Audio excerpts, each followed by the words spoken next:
Selamat pagi Selamat semua. pagi. Selamat bergabung lagi. Selamat bergabung lagi di kelas sekolah minggu. Pagi ini kita melanjutkan tentang pujiannya Maria ya. Kemarin Elizabeth mengucap syukur ya. Elizabeth mengucap syukur. Sekarang pujiannya Maria. Sebelum itu kita berdoa dulu. Baik. Ya. Kami mengucap syukur Bapa di surga, Tuhan memberkati dengan kekuatan, kesehatan, sehingga kami bisa bergabung melalui siaran online ini. Kami menyerahkan dari awal sampai akhir, biarlah Tuhan yang memimpin, Tuhan yang membuka pengertian atas firman yang kami renungkan bersama-sama ini. Dan aplikasinya Tuhan, biarlah boleh mendorong kami semakin yakin akan panggilan Tuhan kepada kami masing-masing. Dalam nama Yesus Kristus kami mau berdoa dan bersyukur. Amin. Amin. Amin. Nah, kita melanjutkan dengan judulnya kalau di buku, seperti yang teman-teman bisa lihat bahwa judulnya adalah Maria Memuji Tuhan. Diambil dasarnya dari Lukas 1 ayat 46 sampai 56. Itu seluruh pujiannya Bu ya. Ya. Makanya ayat hafalannya diambil dari Lukas 1 ayat 46 sampai 48. Ibu sudah apa? Ya, silakan Bu. Saya coba ya. Jiwaku memuliakan Tuhan dan hatiku bergembira karena Allah juru selamatku, sebab Ia telah memperhatikan kerendahan hambanya. Sesungguhnya mulai dari sekarang segala keturunan akan menyebut aku berbahagia. Begitu ya. Jadi intinya kira-kira yang bisa kita dapat adalah Maria memuji Tuhan dari sekarang, itu ya. Dari sekarang sampai selama-lamanya keturunannya akan menyebut Maria orang yang berbahagia. Bukannya keturunannya bahkan ya. Segala keturunan. Segala keturunan. Memang kalau kita juga bisa. Iya, kita sebagai yang dipilih Tuhan pasti melihat teladan Maria ini ya. Nah memang kalau di buku sempat disebutkan ini istilahnya itu apa, Magnificat ya Pak? Magnificat. Ya, jadi tadi sempat browsing tuh dari bahasa Latin itu di kata pertama, kan kalau di bahasa Indonesia itu jiwaku memuliakan Tuhan gitu. Nah tapi kalau di bahasa Latin tuh yang kata pertamanya justru Magnificat gitu. Nah jadi orang-orang suka menyebutnya ini Magnificat gitu. Pujian Maria lah itu ya. Iya. Nah, kita mau lihat ada beberapa hal yang bisa diambil dari Magnificat itu ya. Kalau di buku, berdasarkan buku, kita punya 3 poin. Ini kayak 3-point sermon. 3 poin. Kita baptis sekali memang. Jadi yang pertama adalah memuliakan Tuhan tentunya. Apa maksudnya memuliakan Tuhan? Maksudnya dari pujian itu Maria memuliakan Tuhan. Kita bisa lihat di ayat 46 sampai 51. Tapi fokus kita, kalau fokus kami berdua sebetulnya di ayat 49 ya. Ayat 49 berkata demikian, karena yang Maha Kuasa telah melakukan perbuatan-perbuatan besar kepadaku dan namanya adalah kudus. Dari ayat ini kita menekankan 2 poin itu. Yang pertama perbuatan besar Allah ya. Seperti apa Bu maksudnya? Iya, tadi sempat juga kami diskusi tuh, kalau Maria memuji Tuhan terus menyebutkan perbuatan besar Allah kepadaku, itu mungkin bisa dibilang kayak masuk akal ya, karena dia dipilih menjadi ibu seorang Mesias. Iyalah itu peristiwa besar gitu ya, makanya bisa dibilang perbuatan besar kepadaku gitu. Tapi kalau dikembalikan kepada kita nih sekarang, memang ada nggak sih perbuatan besar Allah dalam hidup kita gitu? Ya, dan tadi sempat dibahas juga namanya kudus gitu. Ya semua juga tahu ya Tuhan mah namanya kudus, tapi ternyata Pak Arsendi menjelaskan hal yang lebih dalam lagi gitu. Nah tapi kembali lagi ke soal perbuatan besar itu, saya sih ingin mendorong teman-teman bisa melihat gitu ya, beberapa minggu lalu saya ingat Pak Arsindi juga sempat mendorong teman-teman melihat perbuatan-perbuatan Tuhan dalam hal-hal kecil justru di kehidupan kita, baik melalui pembacaan pribadi gitu ya, pembacaan Alkitab pribadi, ataupun juga mungkin renungan yang lain atau apalah gitu ya, dan melihat bagaimana Tuhan tuh betul-betul hadir gitu dalam hidup kita. Nah, justru buat saya ini menunjukkan perbuatan besar justru. Bagaimana Tuhan hadir dalam kehidupan kita, terlibat gitu ya, melihat dan ikut merasakan apa yang kita rasakan gitu. Buat saya sih itu besar ya. Dan semakin besar karena kita juga merespons secara benar gitu kan. Selalu itu yang kita ulang-ulang ya Pak ya. Respons. Supaya supaya rencana Tuhan tergenapi melalui kita. Nah, mungkin kalau soal namanya gimana Pak? Kalau nama yang kudus itu melanjutkan ya. Nama yang kudus memang kita mengingat gitu ya. Kok bisa sih Maria bilang bahwa namanya kudus? Di buku pelajaran itu, baik di buku guru atau di buku murid, sama-sama bilang tentang latar belakang Maria yang sudah punya pemahaman. Jadi kalau Maria memahami nama Allah Kudus itu, walaupun memang dia masih muda ya ditulisnya, tapi itu membuktikan ada pemahaman, pengetahuan akan perjanjian lama, akan Taurat yang cukup baik gitu. Bahkan di usia itu baik itu pengetahuan itu ya. Nah, ini jadi apa sih maksudnya pengetahuan yang baik di soal Taurat tuh? Di Taurat kalau teman-teman ingat juga di perjanjian lama itu Allah itu bilang bahwa namanya gitu ya, namaku gitu. Beberapa kali di bagian-bagian dia mengulang-ulang itu.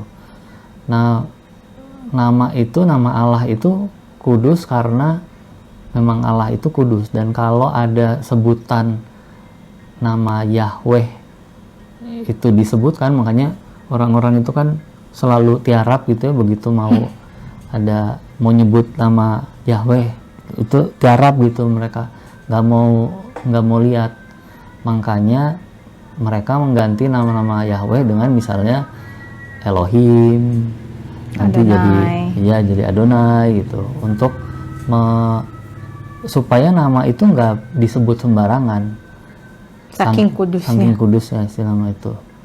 Jangan sekarang oh my god gitu ya. Iya. Dan di Indonesia lebih sedih lagi gitu ya, karena kan God-nya itu bukan G, D ya gitu ya. Kan ada T itu, kalau akhiran T berarti kayak saluran di depan rumah gitu ya. Oke, lanjutlah. Jadi kita melihat kalau Maria itu dia intinya dia menyatakan bahwa Allah itu punya namanya kudus, itu dia bukan berdasarkan karena penyembahan biasa gitu. Ini juga di buku itu diceritain gitu ya. Waktu kalau misalnya teman-teman baca bukunya, baca buku pelajaran ini, jangan lupa bahwa Maria itu punya pemahaman perjanjian lama yang kuat gitu. Jadi secara nggak langsung di buku bilang bahwa Maria punya orang tua yang ngajarin dia firman Tuhan dari sejak lebih muda lagi, dan cukup kuat ngajarinnya sehingga semua pemahaman itu bisa seperti terangkum gitu, terangkum dalam Magnificat itu. Nah, kita memang pasti percaya, dan kita percaya bahwa semua yang dinyatakan itu pimpinan Roh. Tapi kita pemahaman kita, retorika kita itu yang dipakai oleh Tuhan kan. Nah, kita akan kesulitan untuk mengeluarkan itu kalau kita sendiri nggak punya apa-apa gitu di dalamnya. Memang ada anak-anak kecil yang punya mujizat-mujizat pewahyuan. Kalau teman-teman pernah ingat dulu di Bandung ada, bukan di Bandung ya, dulu pernah ada di Bandung. Saya waktu itu masih umur 4 tahun mungkin. Terus ada anak itu udah lebih besar ya, mungkin umur 6 atau 7 tahun. Lihat anak ini, anak umur 4 atau 3 tahun tuh, dia di dalam ibadah KKR itu dia hanya ngomong ayat, dia gini terus ngomong ayat. itu diwahyukan. Kalau itu beda lagi ya, kalau itu diwahyukan. Nah, kita memang bicara pewahyuan itu nanti jadi Maria nggak diwahyukan, wahyu juga sebetulnya, tapi menggunakan apa yang sudah masuk gitu. Kalau ini anak ini dia bahkan belum bisa mengingat ayat-ayat begitu, gimana ya. Terus kemudian kalau teman-teman yang nyari tentang si Kaleb itu, namanya Kaleb itu lalu di masa remaja memang sempat jatuh, terus dia balik lagi sih sama Tuhan. Karena di masa remaja memang paling berat sih. Walaupun kecilnya dia udah jadi kayak nabi aja tuh, ngomongin ayat dan isinya juga dan hafal, kok bisa gitu ya anak-anak kecil gitu. Nah, Maria dipakai Tuhan untuk menyatakan itu kekudusan namanya.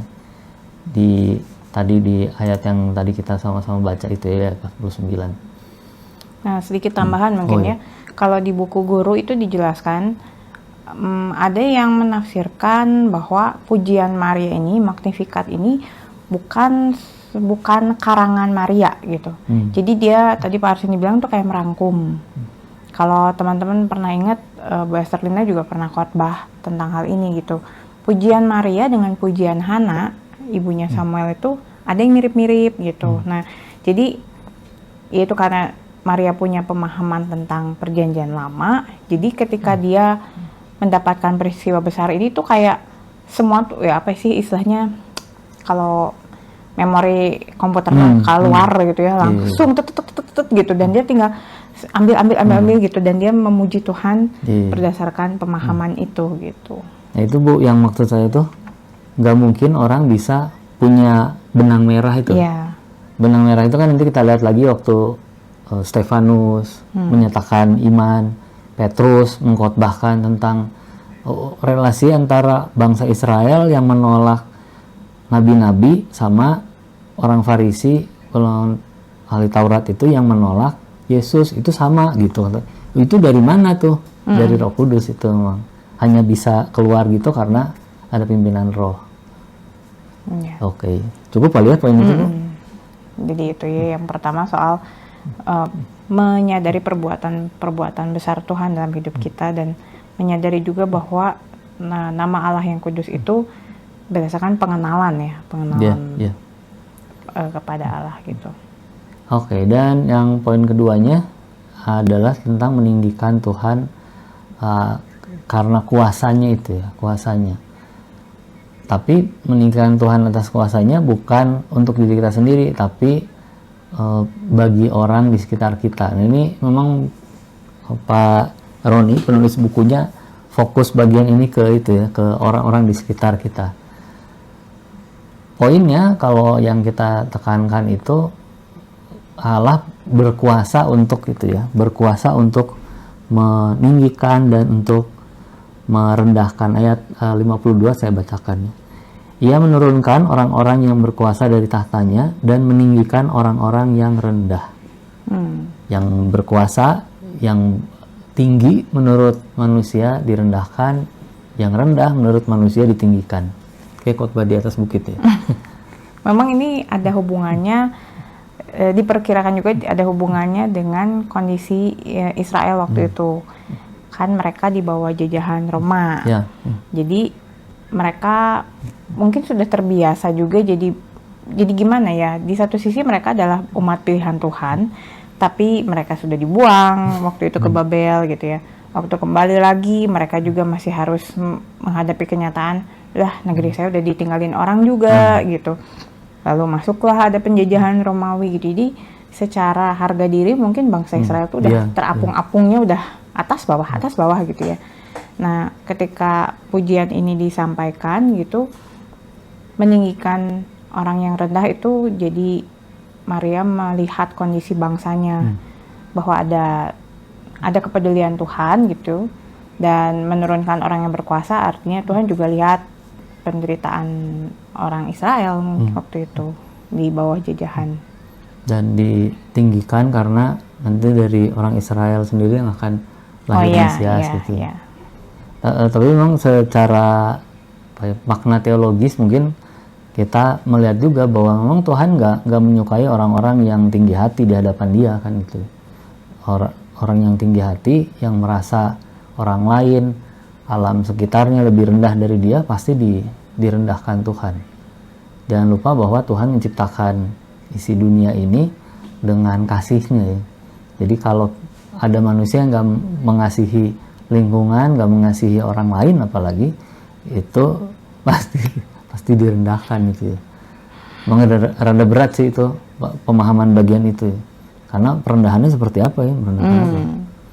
Tapi mengingatkan, tadi dari bahan diskusi kami tuh mengingatkan ketika kita diangkat oleh Tuhan, kita juga harus tetap mengasihi orang lain, tidak memandang rendah gitu. Karena posisi kita yang kita anggap tinggi itu juga bukan karena kemampuan kita, tapi karena Tuhan yang menempatkan belas kasihan Tuhan, kasih karunia-Nya gitu. Jadi jangan semena-mena gitu menggunakan posisi kita untuk menekan orang-orang yang berada secara apapun di bawah kita. Entah mungkin ekonomi gitu ya, kekuasaan. Iya. Bahkan tadi Pak Arseni bilang secara tampang gitu, jangan. Iya. Karena kan ada juga yang bilang kan, oh dosa itu mah goreng gitu. Goreng teh di mata kamu gitu. Dan ke Tuhan mah dia bau tuh. Tuhan tetap mengasihi gitu ya. Hati-hati. Iya itu. Mengingatkan kita. Mengingatkan kita gitu ya. Anu sok ngalelewe. Oke. Poin 3 adalah tentang mengagungkan Tuhan atas kesetiaannya. Memang judul di buku mengingatkan, maksudnya kesetiaan Tuhan itu pada bangsa Israel. Tapi kita juga percaya dan Tuhan sendiri membuktikan bahwa kesetiaan itu bukan hanya bagi bangsa Israel, tapi pada orang-orang yang merespons kasihnya Dia, mau percaya pada Tuhan Yesus. Nah itu ya, akan mendapat kasih yang sama dengan janji itu. Nah makanya apa aja janjinya, kita lihat kembali di ayat 54, dikatakan begini, Ia menolong Israel hambanya karena Ia mengingat rahmat-Nya, seperti ayat 55, seperti yang dijanjikannya kepada nenek moyang kita, kepada Abraham dan keturunannya untuk selama-lamanya. Kalau Pak Roni bilang di buku tuh, kalau orang Israel aja dibantu, apalagi kita gitu. Allah yang sama akan bantu orang Israel dan juga kita. Karena kita sudah termasuk keturunan Abraham secara rohani gitu ya. Kita adalah anak-anak Allah gitu. Jadi udah pasti janji ini bukan hanya untuk orang Israel secara darah gitu, yang punya darah Yahudi, tapi kita yang sudah ditebus justru. Kalau Paulus bilang kita ini yang dicangkokkan gitu ya. Jadi udah pasti janji ini juga untuk kita. Memang kalau mungkin ya, kalau di saat itu saya mendengar gitu Maria menyanyikan ini, dan andai saya tahu dia adalah ibu Mesias gitu, mungkin yang terbayang saya adalah menolong keluar dari situasi penjajahan ini nih. Udah kembalilah kita yuk ke zaman-zaman Daud itu yang penuh kegemilangan gitu ya, sebagai bangsa yang ditakuti, terus punya harga diri tinggi dan ya tampil gitu ya, bukan lagi sebagai ini bangsa udah kecil cuma sepetak gini doang gitu ya, terus bisa dijajah, diinjak-injak gitu, punya raja tapi kayak nggak punya gitu. Herodes itu apa sih gitu posisinya gitu ya. Mungkin bayangan saya akan ke sana, tapi kalau saya membacanya sekarang sebagai orang Kristen yang sudah ditebus gitu, saya bisa melihat wah ini luar biasa ya. Bagaimana Maria bisa juga mengenali itu, ini rencana Tuhan nih, penebusan dari Tuhan untuk bukan sekedar penjajahan fisik, tapi juga penjajahan dosa. Sehingga memang balik lagi ke poin pertama itu, bagaimana Maria betul-betul punya pemahaman di luar bahwa dia juga dikuasai roh. Tapi sebelumnya dia sudah punya pemahaman-pemahaman yang benar tentang Allah dalam kehidupannya dan juga kehidupan bangsanya gitu. Amin. Oke. Jadi terakhir sih kalau di buku mengajak kita para pemuda supaya punya kepekaan itu ya, punya kepekaan terhadap lingkungan. Nah, kan yang harus dipikirkan itu gimana caranya ya. Gimana caranya punya kepekaan itu terhadap kalau di buku diarahin ada orang miskin di luar, atau mungkin sekitar kita ada anak jalanan, kemiskinan juga sih. Tapi ada yang termiskinkan secara ekonomi, ada yang secara struktur gitu ya, miskin gitu, termiskinkan. Nah, itu apa, kita mesti kayak gimana gitu untuk punya perhatian pada mereka. Karena mereka orang yang direndahkan oleh orang lain gitu. Tapi Allah ingin mereka ditinggikan. Dan mungkin juga jadi maksudnya kita bisa jadi ada peran di sana ya, yang kita nggak ngerti nih gitu. Tapi yang penting punya kepekaan dulu gitu, melihat orang-orang ini bukan cuma sekedar lewat gitu.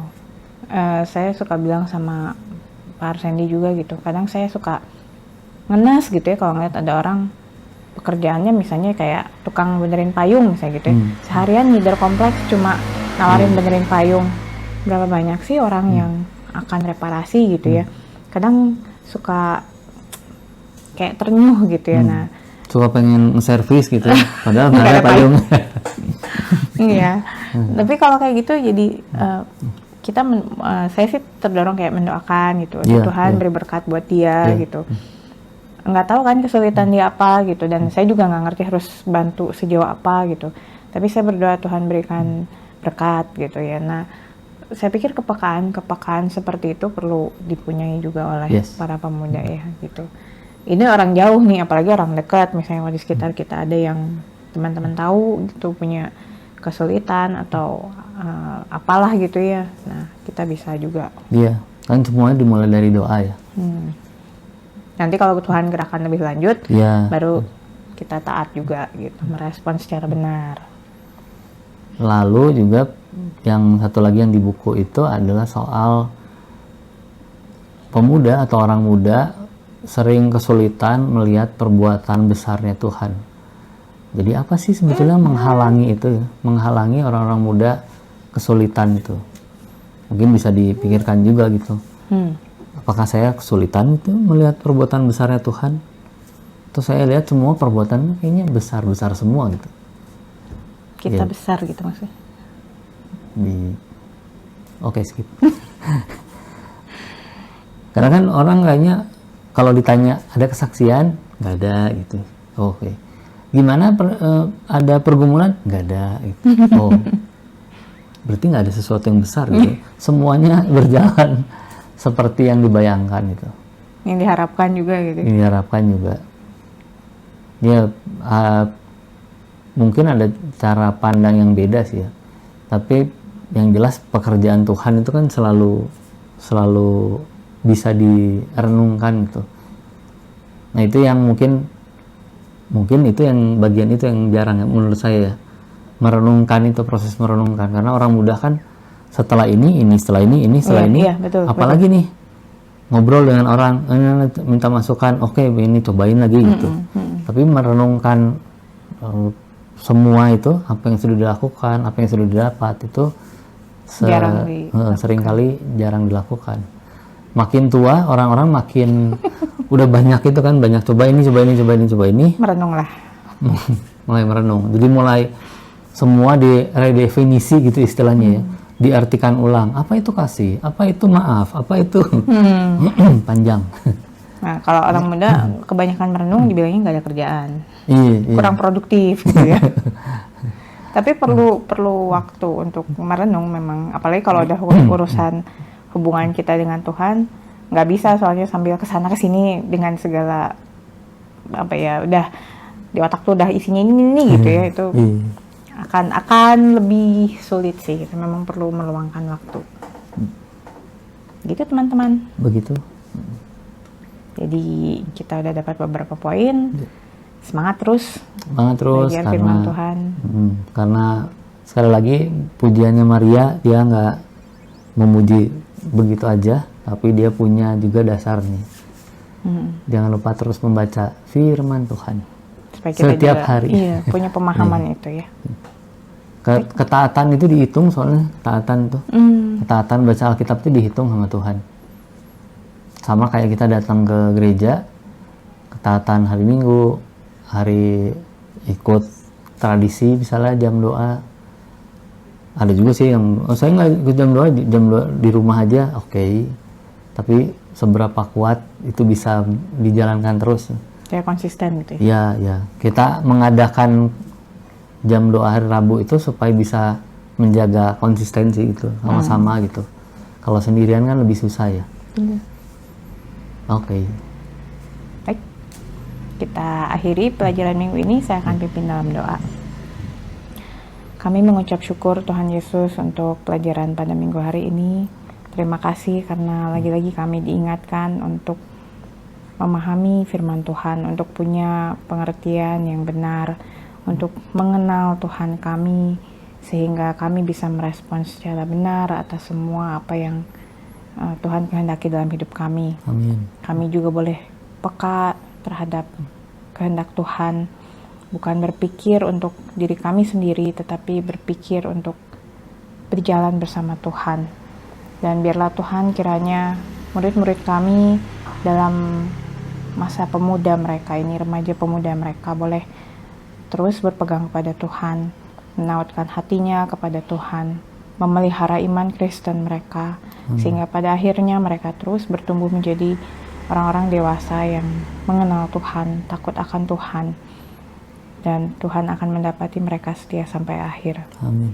Terima kasih Tuhan Yesus, kami boleh bersama-sama belajar pada minggu hari ini. Terima kasih untuk firman yang memberkati kami, dan biarlah kiranya Tuhan juga yang terus mendampingi murid-murid kami dalam kehidupan mereka sehari-hari. Ketika mereka menghadapi pergumulan-pergumulan dalam kehidupan mereka, mereka boleh menyaksikan secara sungguh-sungguh bagaimana Tuhan hadir dan Tuhan menyertai mereka dalam permasalahan mereka sekalipun. Amin. Terima kasih Tuhan Yesus, kami akhiri pelajaran kami. Mohon ampun untuk segala dosa dan kesalahan kami. Hanya di dalam nama Tuhan kami, Tuhan Yesus Kristus, kami berdoa. Amin. Amin. Terima kasih Terima kasih teman-teman sudah sudah menyimak. mengikuti. Ya. Sampai minggu depan. Sampai minggu depan. Ya. Tuhan Yesus berkati. Ya, coba di sini ada yang mau dadah dulu, coba dadah lagi. Dah, kiss bye. Nggak kiss bye deh.